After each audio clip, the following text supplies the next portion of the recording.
నమస్కారం ఈటీవీ 360కి స్వాగతం. ముందుగా ప్రధానాంశాలు.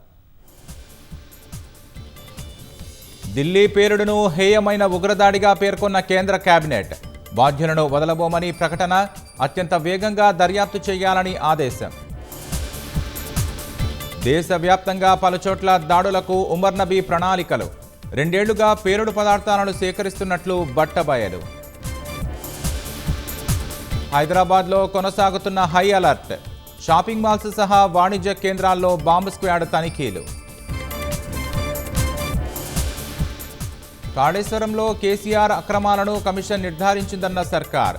బ్యారేజీల్లో లోపాలకు మాజీ సీఎం నిర్ణయాలే కారణమని హైకోర్టుకు వెల్లడి. రాష్ట్రంలో అంతర్జాతీయ మంచినీటి చేపల ఎగుమతుల కేంద్రం. రంగారెడ్డి జిల్లా కోహెడలో ఏర్పాటు. 47 కోట్లు మంజూరు చేసిన కేంద్రం. ఢిల్లీలో యుఎస్ ఇండియా వ్యూహాత్మక భాగస్వామ్య సదస్సుకు సీఎం రేవంత్ రెడ్డి. తెలంగాణలో పెట్టుబడి అవకాశాలు వివరించనున్న ముఖ్యమంత్రి. ఇక నిరంతరం వాహన తనిఖీలు చేపట్టనున్న రవాణా శాఖ. నిబంధనలు ఉల్లంఘించే వారిపై కఠిన చర్యలకు మంత్రి పొన్నం ఆదేశం. కల్తీ నెయ్యి కేసులో 2వ రోజు ధర్మారెడ్డిని ప్రశ్నించిన సిట్. తాను తప్పు చేసే ఉంటే అప్పటి చైర్మన్ ఈవో కూడా తప్పు చేసినట్లేనని వెల్లడి.